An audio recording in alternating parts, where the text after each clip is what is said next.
नमस्कार मंडळी, स्वागत आहे तुमचं सिरियल कट्टा मराठी या यूट्यूब चॅनलवर. ठरलं तर मग आजच्या 18 सप्टेंबरच्या भागात आपण पाहणार आहोत. प्रिया सायलीला बोलते, बस झाली तुझी नाटकं नेहमीची. मी तुला पुन्हा या घराची शांतता भंग करून देणार नाहीये. ह्या घराशी तुझा असलेला संबंध आज संपला, कायमचा. निघायचं. त्यावर प्रिया म्हणते, नाही. मग सायली तिच्यावर ओरडते, निघ म्हणते ना, आणि तिच्या हाताला धरून तिला दाराबाहेर नेते आणि म्हणते, आता इथनं निघायचं आणि तोंड पण दाखवायचं नाही हा कोणाला, निघ. मग त्यावर अश्विन म्हणतो, सायली तू हे बरोबर करत नाहीयेस हा, विसरू नको हे तन्वीचं सुद्धा घर आहे. मग यावर कल्पना बोलते, हे घर तन्वीचं नाहीये, तुझं सामान घे आणि चालती हो इथून. तिच्या बॅग्स तिच्या समोर टाकतात. मग सायली प्रियाला बोलते, आता तरी तुला तुझी लायकी कळली ना, आता इथनं निघायचं आणि पुन्हा या घराकडेच नाही, या दिशेला पण बघायचं नाही. आता हे सगळं बघून अश्विन प्रियाला बोलतो, बघ तन्वी, मी तुला सांगत होतो ना, आपण इथे नको येऊया. मग काय मंडळी, प्रियाची नाटकं सुरू होतात. ती बोलते, अश्विन तेव्हा मला माहीत नव्हतं हे सगळे माझ्यासोबत असं वागतील. अश्विन मी इतकी वाईट आहे का रे, मला जगण्याचाच अधिकार नाही आहे का. बघा मंडळी कशी बोलते ही प्रिया. अश्विन मी काय करू, सांग ना काय करू, म्हणजे मला माझ्या हक्काच्या घरात घेतील. अश्विन तिला बोलतो, तन्वी हे बघ, आपण दुसरीकडे कुठेही जाऊन राहू शकतो, इथेच राहायचा काय हट्ट आहे. त्यावर नाटकी प्रिया म्हणते, कारण ही सगळी माझी माणसं आहेत अश्विन. इतकी वर्ष मी माझ्या आईबाबांशिवाय काढली, तेव्हा मी अशा कुटुंबाची स्वप्न बघायचे. मला माझे आईबाबा परत भेटले, पण आता माझे बाबा माझ्यावर प्रेमच करत नाहीये. तरे साधं मला जेलमधून सोडवायला सुद्धा आले नाहीत, पण तू आलास. मग मी तुझ्या आईबाबांसोबत नाही राहणार तर कोणासोबत राहणार, सांग ना. त्यावर अश्विन बोलतो, तन्वी यांना तुझी गरज नाहीये तर आपल्याला सुद्धा त्यांची गरज नाहीये. मग प्रिया बोलते, गरज आहे अश्विन, मला जितकी तुझी गरज आहे ना, तितकीच मला माझ्या प्रेमाच्या माणसांची गरज आहे. अरे मी खूप हाल सहन केलेत, खूप सोसले त्या जेलमध्ये. आता मला स्वतःच्या घरात जायचं आहे, ही खूप मोठी अपेक्षा आहे का रे. आणि नेहमीप्रमाणे हिला चक्करच यायला लागते मंडळी. मग अर्जुन बोलतो, घ्या झाली हिची नाटकं सुरू. अश्विन बोलतो, मम्मा पटकन पाणी दे, हिचा बीपी लो झाले कदाचित. पण कल्पना काही पाणी देत नाही. तर मग अश्विन अस्मिता आणि विमलला पाणी देण्यासाठी बोलतो, पण कोणीच काहीच प्रतिसाद देत नाही. मग सायली बोलते, अश्विन भाऊजी तिला काहीही झालेलं नाहीये, पण हा अश्विन वेडाच असतो. तो सायलीलाच बोलतो, तू तर हे बोलणारच आहेस ग, तन्वी मेली तर सगळ्यात जास्त आनंद तुलाच होईल माहिती आहे मला. त्याच्या अशा बोलण्यावर प्रताप चिडतात आणि बोलतात, तोंड सांभाळून बोल अश्विन, कोणाबद्दल काय बोलतोयस भान आहे का तुला. मग अश्विन स्वतःच उठून कारंजातलं पाणी घेतो आणि प्रियाच्या तोंडावर शिंपडतो. आणि मंडळी ह्या प्रियाला लगेच शुद्ध पण येते. किती नाटकं हिची खरंच. आणि उठून बोलते, अश्विन जोपर्यंत मी माझ्या हक्काच्या घरात जात नाही ना, तोपर्यंत मला बरं नाही वाटणार रे. मग अश्विन पण चिडकारतो आणि बोलतो, जाशील. या घरातून आधी तुला जेवण नाकारलं होतं आणि आता पाणी सुद्धा नाकारतायत.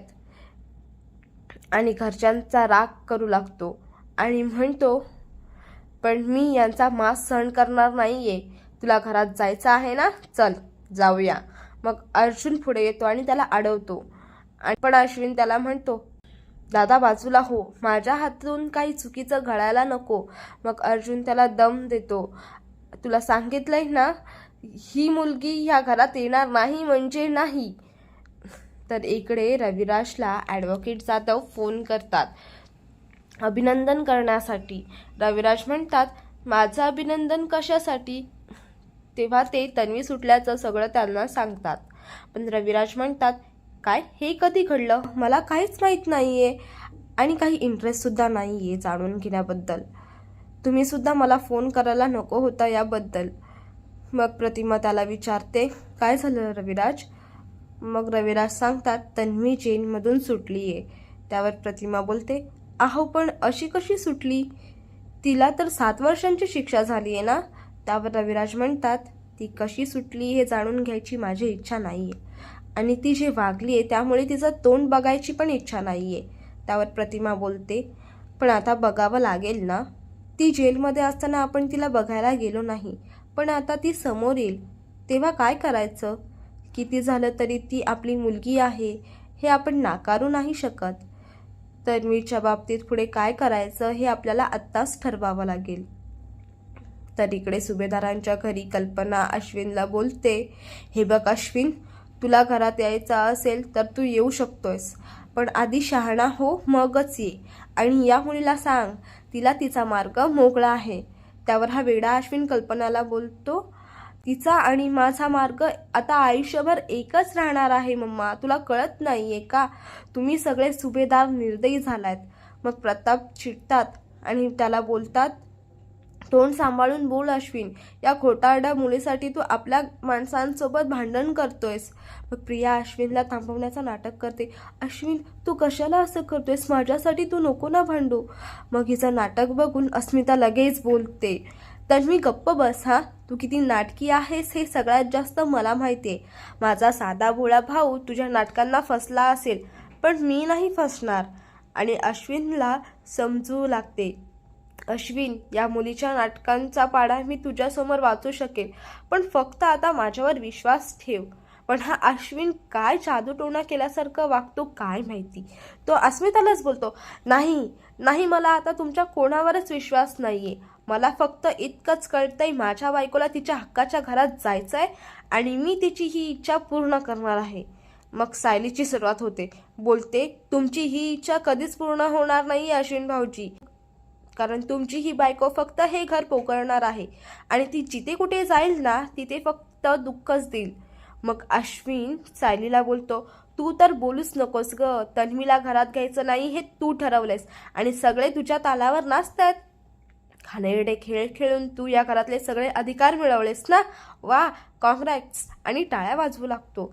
मग अर्जुन सुद्धा चिडतो आणि बोलतो, शट युअर माउथ अश्विन, मी आतापर्यंत गप्प राहिलो पण आता नाही, माझ्या बायकोसोबत नीट बोलायचं हा, नाहीतर.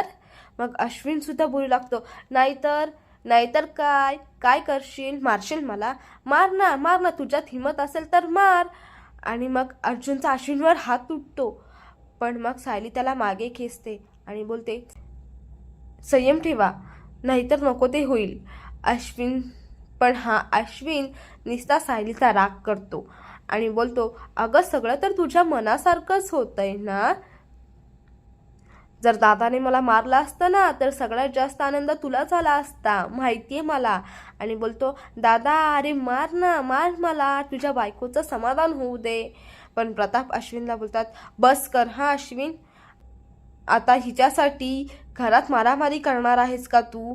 मग अश्विन वेड्यासारखंच बोलतो, तुम्ही तर यांचीच बाजू घेणार, कारण तुमचा मेंदू यांच्याकडे घाण आहे, घाण. मग हे अश्विनचं असलं बोलणं ऐकून कल्पनाला खूप राग येतो. ती अश्विनला चांगलीच कानाखाली मारते आणि बोलते, कोणासोबत बोलतेस तू, याचं भान आहे का तुला अश्विन, तू तुझ्या वडिलांशी उद्धटपणे बोलतोयस. आणि कोणासाठी, या मुलीसाठी, ही मुलगी आपल्या घराला लागलेली वाळवी आहे. त्यावर प्रिया घाबरत घाबरत बोलते, आई मी तुझी तीच लाडकी तन्वी आहे अगं, तिच्यावर तू खूप प्रेम करतेस. पण सायली तिला बोलते, तुझ्या या मगरीच्या अश्रूंना कोणी भुलणार नाहीये प्रिया, चल निघ इकडनं. आणि तिला हाताला धरून ओरडत बाहेर नेते. आणि याच वेळेस कसं प्रियामुळे सायलीला घराबाहेर काढलं गेलं होतं ते दाखवलं जातं. सायली प्रियाला गेटच्या घराबाहेर ढकलून देते आणि बोलते, कायद्याने तुझी सुटका केली असेल, पण या घरात येण्याची परवानगी मी तुला देत नाही.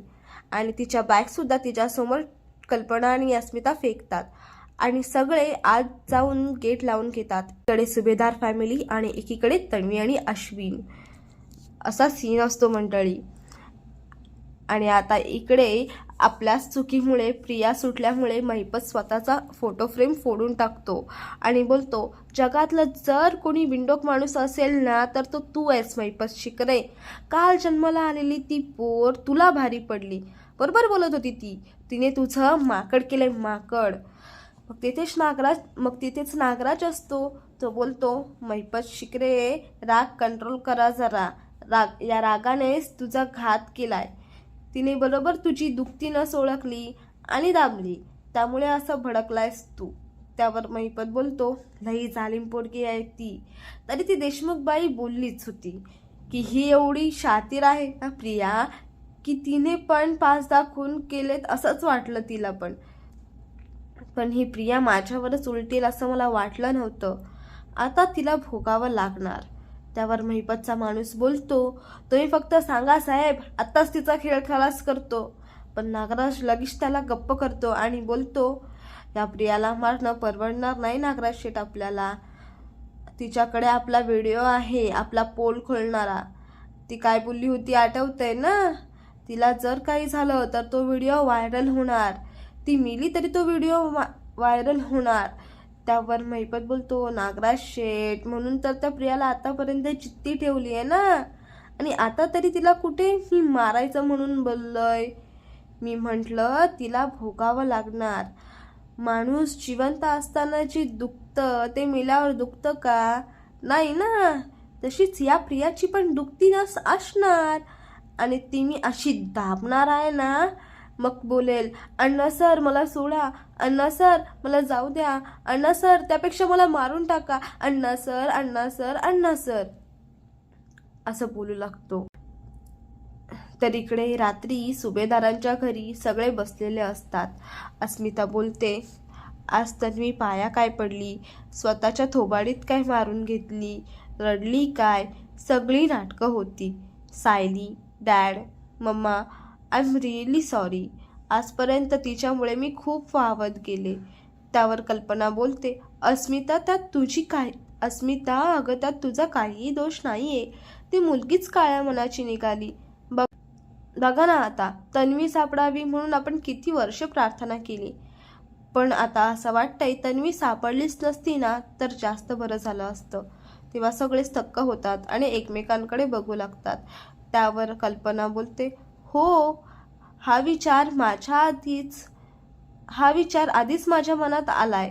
आता बघा ना, तन्वी सापडल्यामुळे रविराज भाऊजी आणि प्रतिमाला तरी कुठे आनंद झालाय. मुलगी स्वतःच्या आईवडिलांच्या तब्येतीची हेळसाण करू शकते, ती सासरच्यांना विष नक्कीच देऊ शकते. आणि इथेच आजचा भाग संपतो मंडळी. पुढच्या भागात आपण पाहणार आहोत, तन्वी आणि अश्विन घराबाहेर कपड्यांचं घर बनवून त्यात राहत असतात. हेच अर्जुन पाहत असताना तिथे सायली येते आणि म्हणते, तुम्ही इथे काय करताय? तर अर्जुन सायलीला तन्वी आणि अश्विनचं कपड्यांचं घर दाखवत असतो. तेव्हा सायली म्हणते, तुम्हाला आठवतंय लग्नानंतर मी सुद्धा माझ्या साड्यांचं असंच घर बनवलं होतं. त्यावर अर्जुन बोलतो, हो, पण तेव्हा तू माझ्यासोबत होतीस म्हणून ती खडतर जागासुद्धा मखमलासारखी सॉफ्ट लागत होती. तर दुसऱ्या दिवशी अर्जुनने सायलीचा लहानपणीचा फोटो बनवण्यासाठी स्केच आर्टिस्टला घरी बोलवलेलं असतं आणि तो त्याच्याकडे सायलीचं ID कार्ड देऊन तिचं स्केच बनवायला सांगत असतो. आता हे सायलीला कळेल का की अर्जुनने स्केच आर्टिस्टला घरी तिचं स्केच बनवून घेण्यासाठी बोलवलं आहे, किंवा फोटो बनवून घेऊन सायलीचे आईवडिलांपर्यंत पोचण्याचा मार्ग अर्जुनला मिळेल का, हे पाहूया पुढच्या भागात. व्हिडिओ आवडला असल्यास व्हिडिओला लाईक आणि चॅनलला सबस्क्राईब नक्की करा. धन्यवाद.